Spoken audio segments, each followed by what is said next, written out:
The sky above the empty fields hung heavy with grey clouds, and the wind whispered through the dry corn stalks like a mournful hymn. Somewhere on that quiet stretch of land, a farmer named Eli Turner stood beside his rusted old truck, staring at the horizon that had long since stopped inspiring him. Life had taken its toll.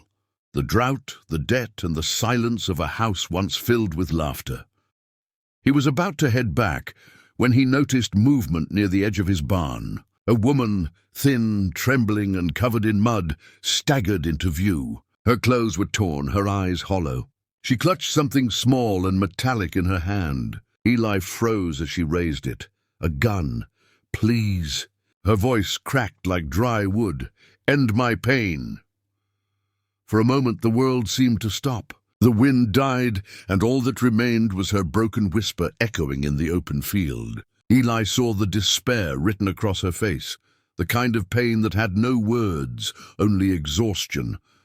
He slowly raised his hands, his voice steady but soft. "Ma'am, you don't want to do this." Tears streamed down her cheeks. "You don't understand. There's nothing left. I've lost everything, my home, my family, my reason to wake up." Her hand shook violently as she held the gun toward her own chest.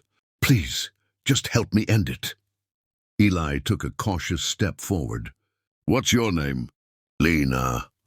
"Lena," he repeated gently. "You walked all the way here for help. Maybe what you need isn't an ending. Maybe it's a beginning." She gave a bitter laugh, half sob.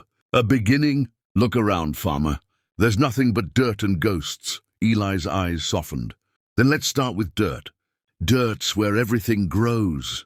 Her knees gave out, and she collapsed, sobbing into her hands. Eli rushed forward, kicking the gun away before it hit the ground. For a long moment he said nothing, just let her cry. The sky opened up, and rain began to fall, soaking them both as if the heavens themselves were washing away the pain. Eli offered her his worn-out jacket and a hand to stand. "Come inside. You look like you could use a warm meal more than a cold grave." Lena hesitated, then nodded weakly. As he led her toward the farmhouse, Eli glanced at the gun lying in the mud, a reminder of how close death had come to visiting again. Inside, as the fire crackled in the old stone fireplace, Lena sat in silence, staring at her reflection in a cup of coffee. For the first time in months, she felt something small but real. Warmth. Eli didn't ask more questions. He simply said, "You can stay as long as you need." Outside, the storm raged on. But inside that little farmhouse, two broken souls had just taken the first step toward healing.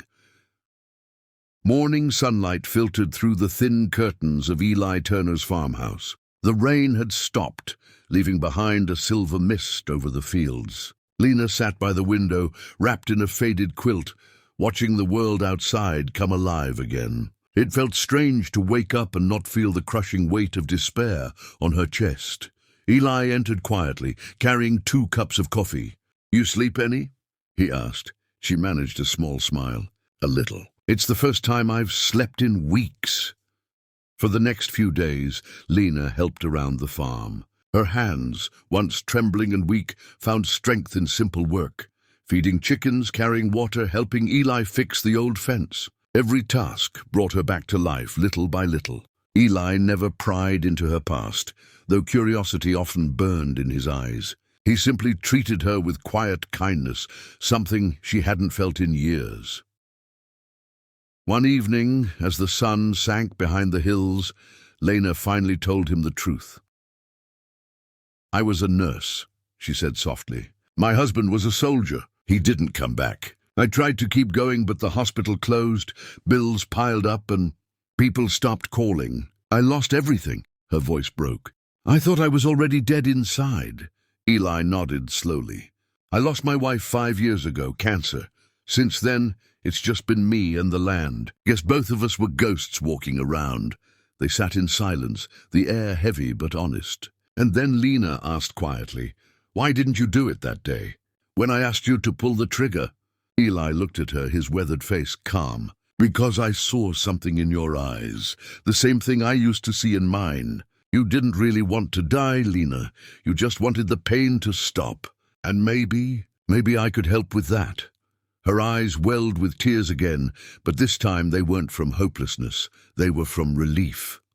Weeks passed. Word spread through the small town that Eli had taken in a stranger, a woman who'd wandered onto his land, asking for death. People whispered, some called him foolish, but when they came to see for themselves, they were stunned. The woman they expected to be broken was now strong, working beside Eli, laughing again. The farm, once dry and dying, began to bloom. By spring, Lena and Eli stood side by side, planting new seeds where weeds once grew. She looked at him and said, "You didn't just save me, Eli.